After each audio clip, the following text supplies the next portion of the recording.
I got inspired to do this because I'm literally at my favorite place. One of my favorite places. Yeah.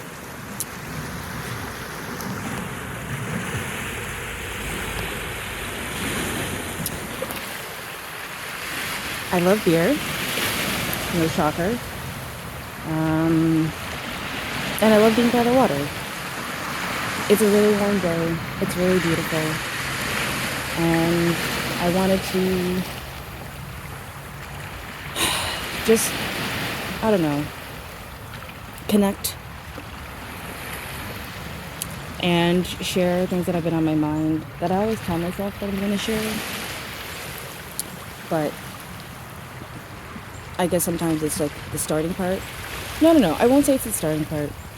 I take a lot of videos. I just never really know what it is that I actually want to share.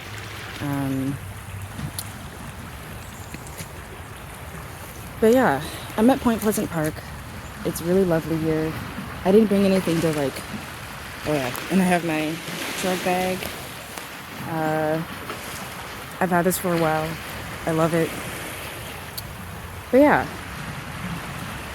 I kind of want to talk about my mental health and a few other things that I've kind of been navigating and like failing at navigating.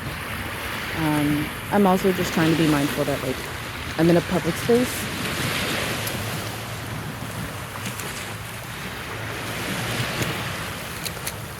And not everybody's always trying to be in a video. We've been back now, I think 7 months, 6 months. When I say we, I mean my partner and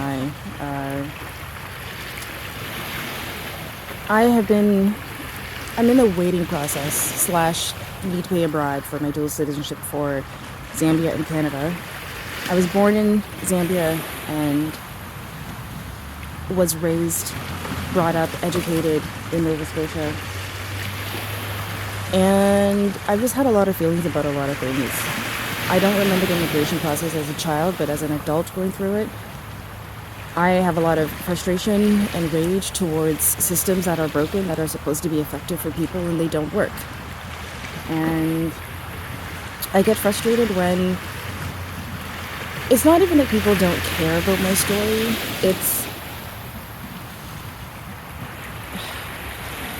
My story is my story. And it deserves my attention, my love, my care, and whatever I choose to like surround that with. And by whatever I choose to surround it with, I just mean what I'm going through is very real. I don't have I have a birth certificate because I was obviously born somewhere, but I don't have a passport and I'm not legally able to work in Zambia. So it's really, really, really frustrating to be back in Nova Scotia despite everything that I love about the place. It's also really challenging because when we moved back, I didn't really know what I wanted to do. I had a hard time navigating so many things in Lusaka, and whether it was learning how to pronounce things properly, whether it was making sense of slang terms that locals would use that I wasn't familiar with, learning how to stand firm in my ground, in my footing, in my foundation, in my belief of who I am and what it is that I'm working towards. And it's just hard to build community with people who say that they want community, but I don't know if they know what it means. And that's not to say that like they don't deserve to be a part of community. It's the culture shock of adjusting to life in Zambia. Lusaka very specifically. The city that I was born in, province, it's Lusaka. And even just like the way that I pronounce things, I didn't realize how little exposure a lot of locals have to the outside world. Also, I don't understand. Zambians, and I don't know if this is anywhere else within the continent because I've only spent a year and a half in Zambia, specifically Lusaka. Canada's not even on the map. Like, when it comes to engaging with Zambians, they would often ask us like, oh, we would say we're from Canada, and they would be like, oh, the US. And I'm like, did you not hear what I actually said? I was raised in Canada, but all they hear is the US. All they hear is the accent. Canada is like barely even a conversation. It's not even that it's barely a conversation, unless you have actually left.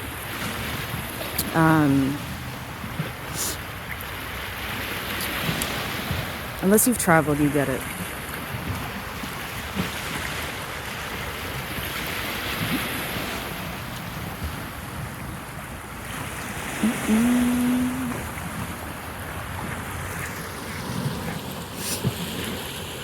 There's someone, I believe it's paddleboarding.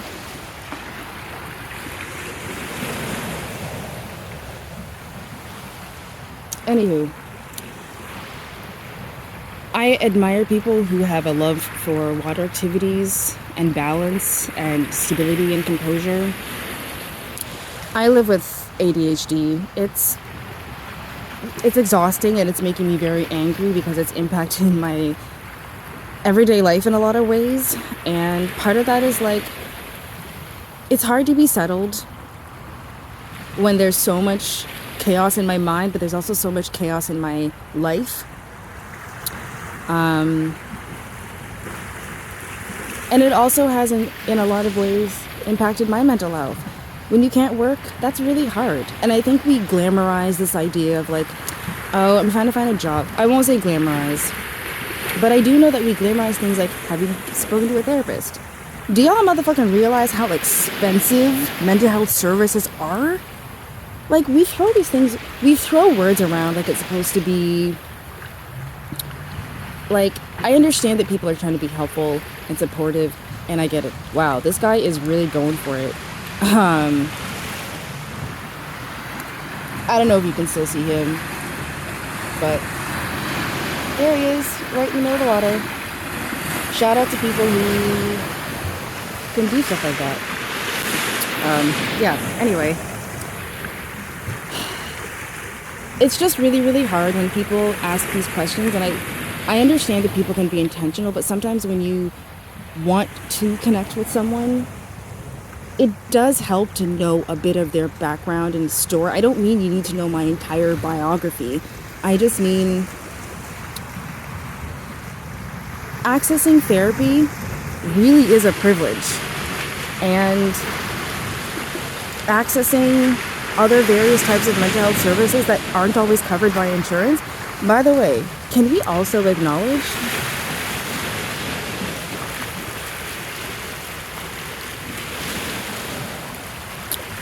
a lot of things aren't what they are? And I say that because part of my frustration learning, I went to Zambia with my partner. We had so our goal is to like settle there, build a life. A lot of the things that I actually wanted to do here in Nova Scotia, it has been really, really, really hard to gain access to resources, gain access to people who can actually do it. Like, this is what I mean by like people want to feel important, but if you can't even connect me to the people that I need to be connected to, I'm not being negative, it's just being very, very real. I've had a lot of people offer to help me with a lot of different things, and they just didn't come through. And it's like, well, why would you offer to help me if you don't even know who to connect me to? Excuse me. It's kind of like, this is an example I use all the time. When someone reaches out to me and asks me if I can do a particular type of hairstyle, I actually say, I'm not well versed in that hairstyle, but I will find somebody who is, and then I connect you to them. Even if I don't know them, I can't tell you when they're going to be available, but I will let you know that they are really, really good at that specific thing that you want. Talk is cheap, but if I'm really looking for help and support to make sure that things that it's just about having people that are reliable. And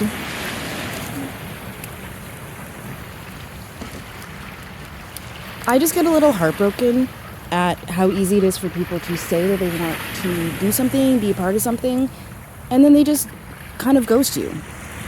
And in Zambia, every time I brought up the story of like, I'm applying for I have to regain my citizenship because and this is something that, like, I didn't grow up in Zambia. So every time I have to explain something, I'm kind of like also subtly following this person's like paddleboarding journey, because I'm a little fascinated. I don't ever know if I'll ever paddleboard, but it's just really neat to see like someone being in a position and being able to do something that they love. And I'm just kind of realizing I came to the water because I love the water, and I'm watching someone basically paddleboard. I don't know where they actually came from, but it's just therapy is therapy in whatever way you want it to be, whether it's canoeing, whether it's paddleboarding, whether it's swimming, whether it's hiking, whether it's walking. You can add all these things to your tool belt as a way to help you, but sometimes even just gaining access to it is really challenging. And sometimes gaining access is something that isn't always available or possible for people. But yeah, anyway, in Zambia, there were just so many things that I got really confused about trying to explain to people, because I thought a lot of Zambians understood how Zambia works, but a lot of them don't. And what I mean by that is, okay, so just for the record, when we landed in Zambia, it was January 2nd. We stayed with my aunt. My dad's younger, so on my dad's side of the family, all of his siblings are still intact. It's just both of their parents. My grandparents have been deceased for a while, but the youngest aunt out of all of the siblings on my dad's side, we stayed with her for about, I think it was 4 days when we landed in Zambia. And because we had no idea what to expect. We had rented an Airbnb. We didn't even know what it looked like. We also wanted to make sure, my aunt wanted to make sure it was real. Anyway, my aunt connected me to someone to help me get my NRC and some other documents. And everything started out well, but in the process of like filling out the paperwork and trying to navigate what people were like, when I say people, the person that my aunt connected me to, he connected me to 2 other individuals, and all they did was fight about how much I was going to pay them. So if that's something that you think is a funny thing to like laugh at, like, I'm sorry, I do find that very rude to laugh at someone's process, because we clearly aren't recognizing the emotional and financial toll that relocating actually takes on people. I paid the bribe, and whatever. You can say, it's only $50. It's not about it only being $50. My gloves fell. It's about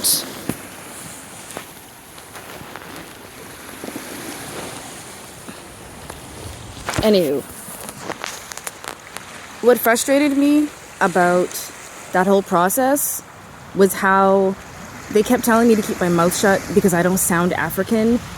And I'm like, this is so rude on so many levels, and I don't care if everybody experiences this.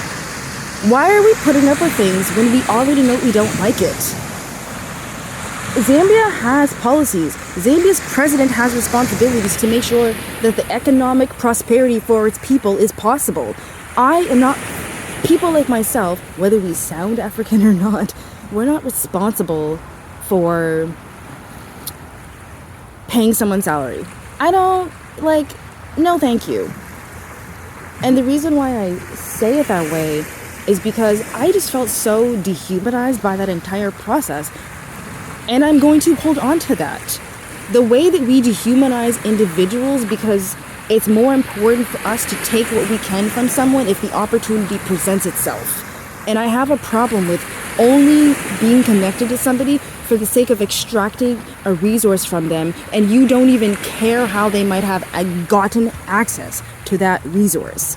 You don't care that I have a job, you just care that I have money. You don't even care how I got that money.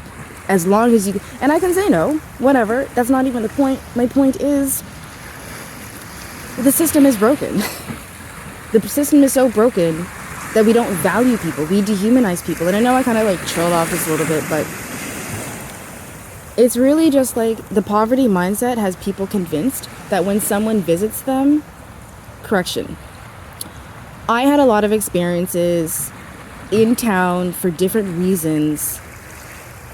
And when I say in town, I mean in Zambia. Like city, what is it? Inner city Lusaka, where it's just like the markets are absurd. The chaos is wild. The way you are assaulted constantly simply just because someone can touch you without consent. There were just a lot of things that I had issues with.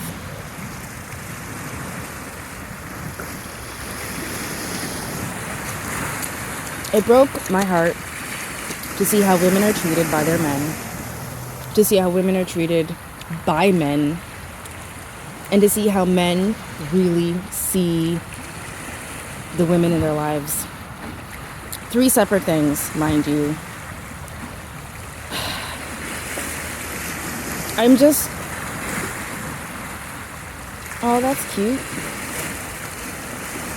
I'm at a particular place that Caleb and I love to come to, and some of the homes, there's one home right now that I'm looking at.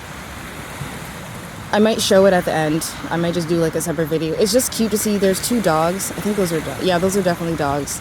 But the owner's outside with their dogs. It was cute. Oh, and there's people. Oh.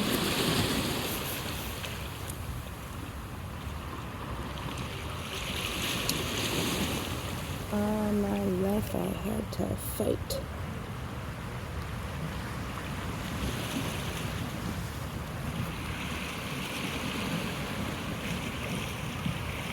At the last place that we lived in,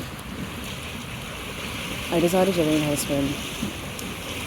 Safety reasons, but also I miss my cousins so much. One of the funnest things that I got to do with them. Oh, I love my man so much. I'm just seeing a couple be. And it's just making me miss my man. Anyway, I just need to get to a better... I always say this and I'm just like, is it about getting to a better headspace, or is it just about embracing the fuckery that exists in my mind? Anyway, it's been a hard few months.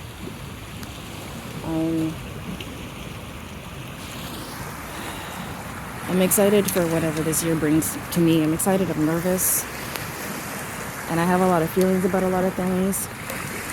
But I'm gonna try and vlog more like this, just raw, unedited, shit that's on my mind, things that frustrate me, things that I love.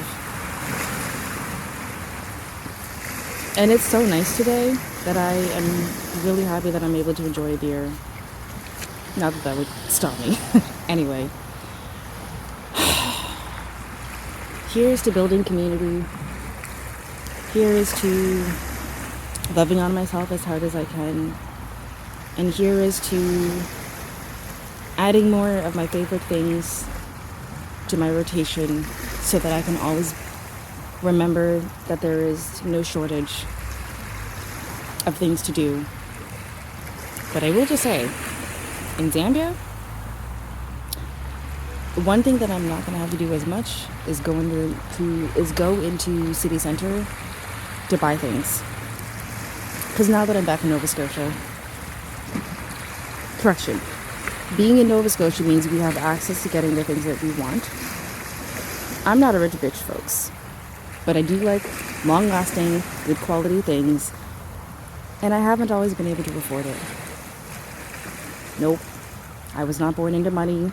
I was not born into wealth. And yes, I had a car at one point in my life. I don't have one anymore.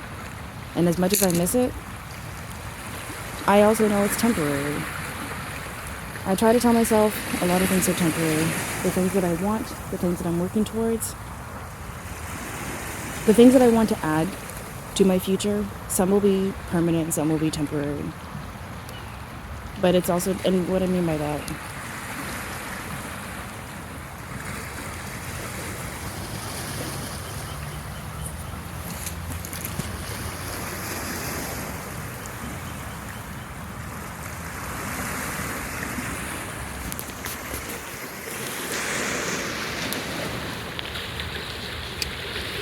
I don't believe in material things. That doesn't mean I don't feel the impact of things, but I just, a car is a car.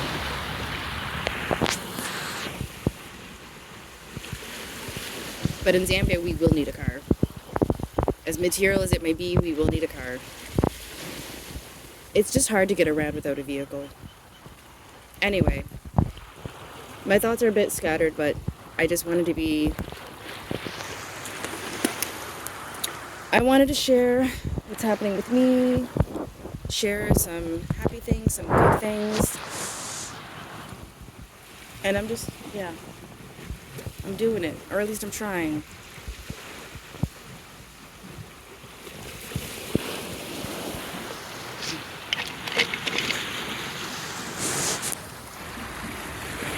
Excuse me. Oh, they took the puppies back in. So yeah,